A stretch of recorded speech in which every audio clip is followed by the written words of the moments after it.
শোন রবি, আমি বাড়ি গেলাম কেমন? আজ রাতটা তুই থাক, অনেক লাশ এসেছে, ডোম এসে দেখবে, তুই কেবল একটু পাহারাতে। শিবদা, আজ রাত আমারই থাকতে হইব, একা একা ভয় করে। আরে দূর, কিচ্ছু হবে না, তোর বৌদির শরীর ভালো না, একটু যেতে হবে। ঠিক আছে, যাও।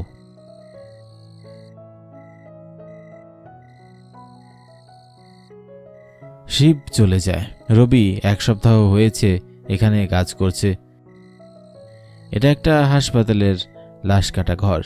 শিব আর রবি বেশিরভাগ সময় এখানেই থাকে। আজকে শিবের ইমার্জেন্সি, তাই রবিকে একাই থাকতে হবে। রবি চুপচাপ একটা চেয়ারে বসে থাকে। মর্গের অনেকগুলো টেবিলে লাশ রাখা আছে। হঠাৎ রবির নজর একটা টেবিলে যায়। বাহিরের বাতাসে লাশটার মুখ থেকে কাপড়টা সরে যায়। রবি এক নজরে তাকিয়ে থাকে। একটি সুন্দরী মেয়ের লাশ। রবি উঠে যায়, কি যেন একটা মনে করে।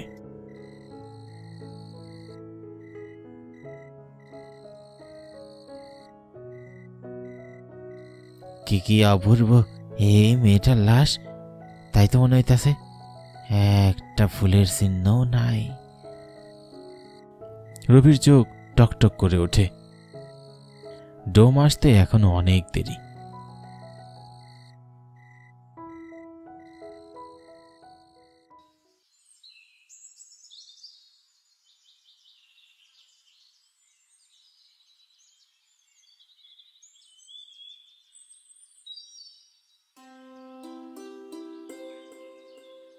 শ্যামা, শ্যামা।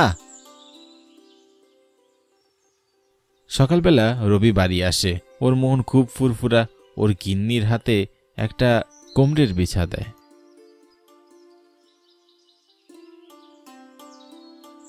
একই, এইটা কি আনলেন? তোর জন্য বিছা আনছি, এটা বইরা থাকবি কেমন? কই পাইলেন? দূর, জানার দরকার নাই তোর, কেবল বইরা থাকবি। আমি যখন তোর কাছে যামু, তখন এইটার জুন জুন আওয়াজে পাগল হইয়া যামু।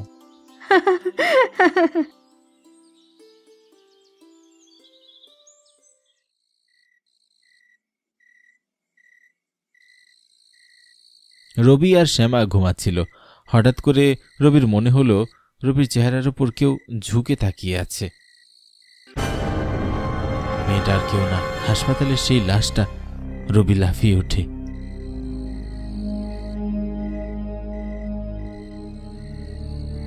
শ্যামা, এই শ্যামা, উঠো।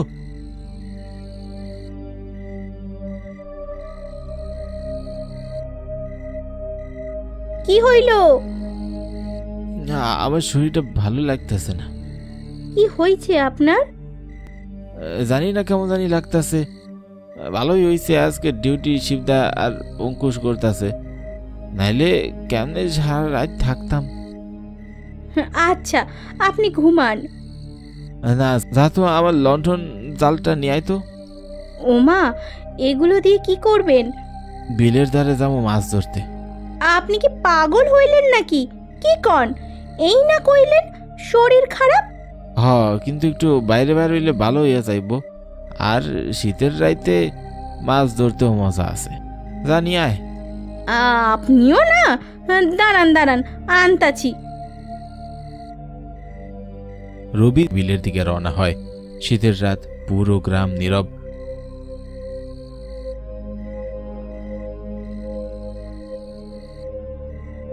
রবি প্রায় সময় এই বিলের কাছে আসে। এখানে বিলের ধারে একটা খাল আছে, ওখানে প্রচুর মাছ পাওয়া যায়। রবি বিলের কাছে গিয়ে দাঁড়ায়।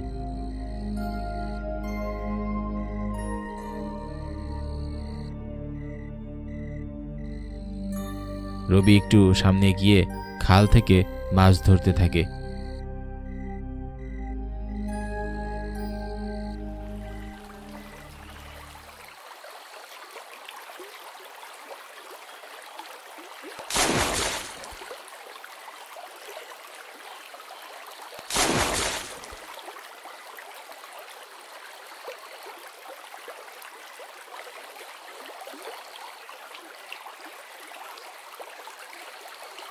কিছুক্ষণ পার হয়। একটু পর শীতে জমে যায় রবি। যা হয়েছে অনেক হয়েছে, এবার বাড়ি যাই।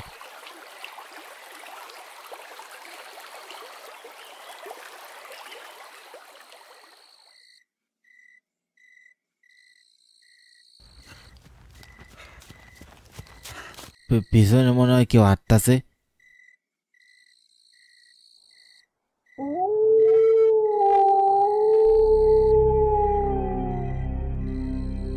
কে হানে? কিরে কথা কষ্টা কেন, কেডা? রবি বারবার ডাকে কিন্তু কেউ সাড়া দেয় না।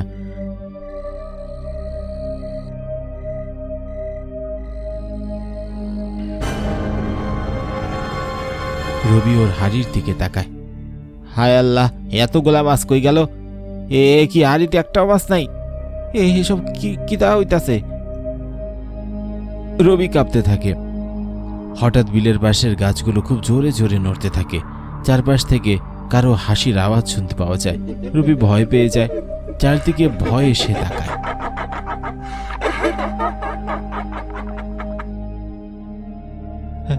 কেডা আসে?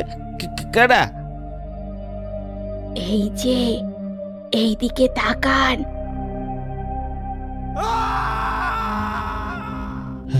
তুমি? হ্যাঁ, আমাকে চিনতে পারছো? কি চাও তুমি? তুমি তো মইরা। হ্যাঁ, আমি মরে গেছি। বেঁচে থাকতেও শান্তি পাইনি, আর মরে যাওয়ার পর তুই আমায় শান্তি দিসনি। তুমি কি চাও? আমাদের ছেড়ে দাও। না, দেব না, একদম দেব না। তোর জীবন আমি শেষ করে ফেলবো। আজই শেষ করব তোকে। রবির ভয়ে গলা শুকিয়ে যায়, কারণ সামনে যে দাঁড়িয়ে আছে সে আর কেউ নয়, লাশ কাটা ঘরে সেই সুন্দরী মেয়েটা। কিন্তু এখন সে বিভৎস ভয়ঙ্কর এক অশরীরী, এক অতৃপ্ত আত্মা। মৃত মানুষ তার সামনে দাঁড়িয়ে, এটা ভাবতেই ঠান্ডায় শরীর হিম হয়ে যাচ্ছে রবির। তুই কি ভেবেছিস আমি তোকে ছেড়ে দেব? আমি আত্মহত্যা করেছি, বেঁচে শান্তি পাইনি। আজ মরার পর সেদিন তুই আমার ওই মরার লাশটার সাথে বাজে কাজ করলি। দেখ, মরেও শান্তি পেলাম না। অমানুষ, এটা কি করে পারলি? তুই কি করে পারলি? আমারে ক্ষমা করে দাও, আমি অনেক বড় ভুল করছি। আমার মাথা ঠিক ছিল না। আজ তোর ক্ষমা নেই। কল্যাণীর অশরীরটা এগিয়ে আসে। রবি ভয়ে পিছপা হয়, রবির গলা চেপে ধরে। রবির প্রাণ বেরিয়ে যাবার জোগাড়। ওকে ছাড়িয়ে রবি দৌড় দেয়।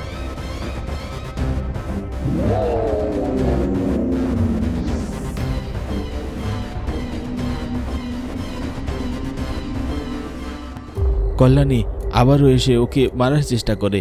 রবি তখন হঠাৎ করে একটা গ্যাস লাইট বের করে আগুন জ্বালায়।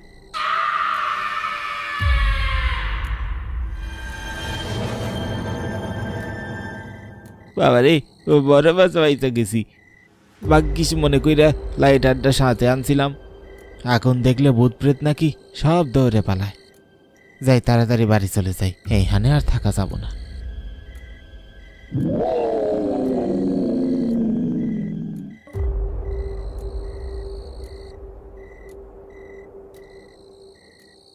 শ্যামা, শ্যামা, তাড়াতাড়ি দরজা খুলো। কি হয়েছে? আপনার এই অবস্থা কেন? হাঁপাইতেছেন কেন? কিছু না, দরজাটা ভালো করে খিল দাও।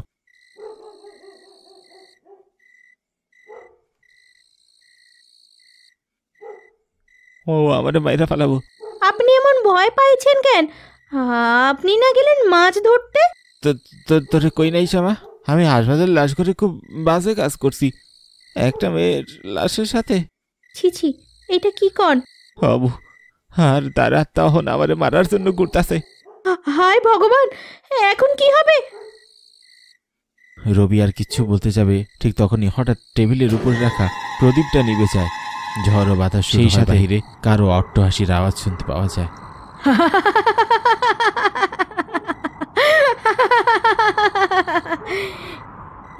কি এমন করতেছে কেন? ও মনে হয় আইসা গেছে, ও আমারে ছাড়বো না বউ। রবি ভয় পেতে থাকে। শ্যামা এদিক সেদিক তাকায়। হঠাৎ ঘাড়ের কাছে ঠান্ডা স্পর্শ পায়।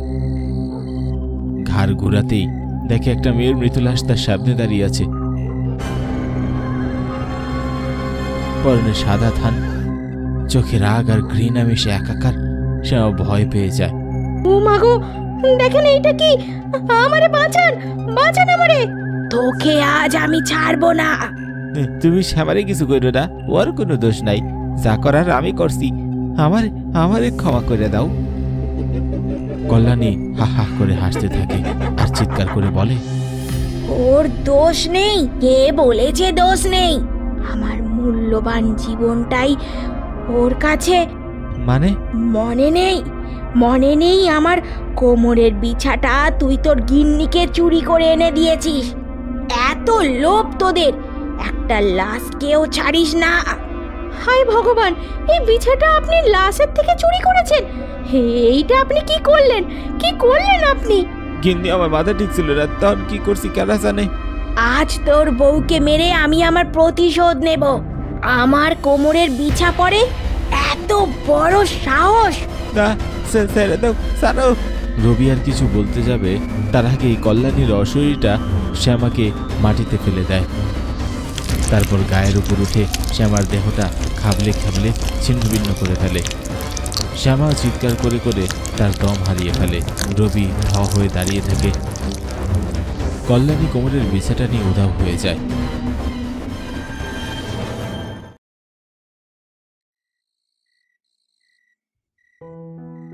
হাসপাতালের লাশ কাটা ঘরে চেয়ারে শিব বসেছিল।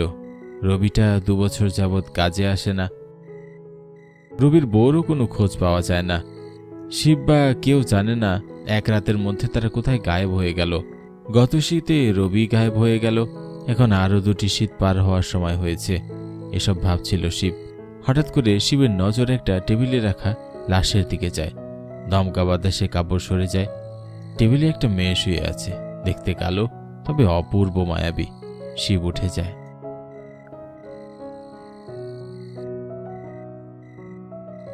কি অপূর্ব মায়াবী মেয়েটা, কি সুন্দর রিং, বোধহয় এখনো কেউ দেখে নাই আমি এটা নেই।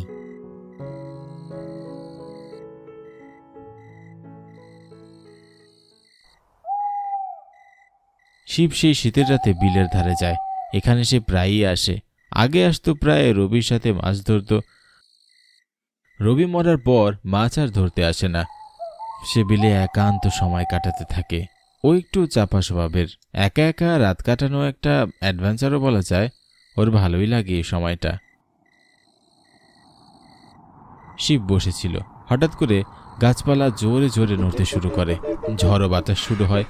কারো অদ্ভুত হাসির আওয়াজে পুরো বিল যেন কেঁপে ওঠে। শিব ভয় পেয়ে যায়। কে কে কে কে ওখানে? কে আসে? এই যে আমি নন্দিনী। আমি নন্দিনী। এটা সেই মেয়ের মরা লাশ যেটা হাসপাতালে ছিল। মেয়েটা পরনের সেই লাশ ঘরের কাপড়টাই এখনো এখানে মোড়ানো, কিন্তু দেখতে ভয়ানক। এ কি তুমি এখানে বেড়া গেছিলে তো তুমি? হ্যাঁ, কিন্তু মরা লাশকেও তোরা ছাড়িস না।